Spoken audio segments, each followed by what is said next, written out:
আসসালামু আলাইকুম বন্ধুরা, আশা করি সকলেই ভালো আছেন। আজকে আমি আপনাদের মাঝে যে বিষয়টি নিয়ে আলোচনা করব তা হলো বর্তমান সময়ে দাজ্জাল কোথায় অবস্থান করছে এই সম্পর্কে। আশা করি এই বিষয়টি ভালো লাগবে।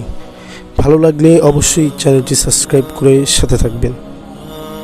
দাজ্জাল সম্পর্কে ইসলামী বিশ্বাস অনুসারে সে কিয়ামতের আগে এক গুরুত্বপূর্ণ ফিতনা পরীক্ষা, অর্থাৎ সে দুনিয়াতে পরীক্ষা হিসাবে আবির্ভূত হবে।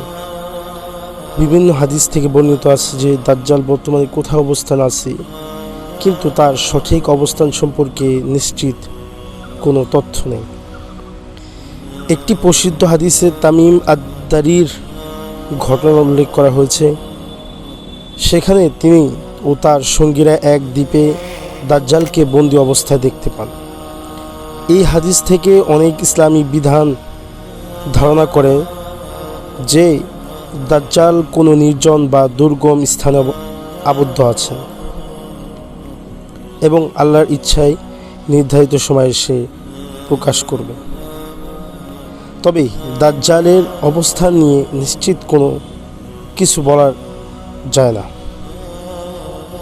কারণ এটি গায়েব অদৃশ্য বিষয়গুলোর অন্তর্ভুক্ত, যা কেবল আল্লাহ তাআলাই ভালো জানেন।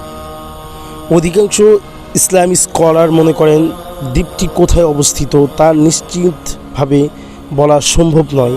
এটি কিয়ামতের সময় পর্যন্ত গায়েবী বিষয় হিসেবেই থাকবে।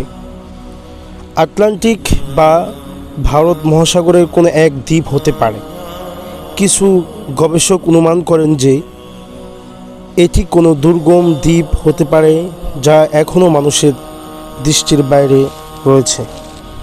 বারমুডা ট্রায়াঙ্গেল তথ্য কিছু মানুষের দাজ্জালের দ্বীপকে বারমুডা ট্রায়াঙ্গেলের সাথে যুক্ত করে থাকেন, তবে এর কোনো ধর্মীয় ভিত্তি নেই।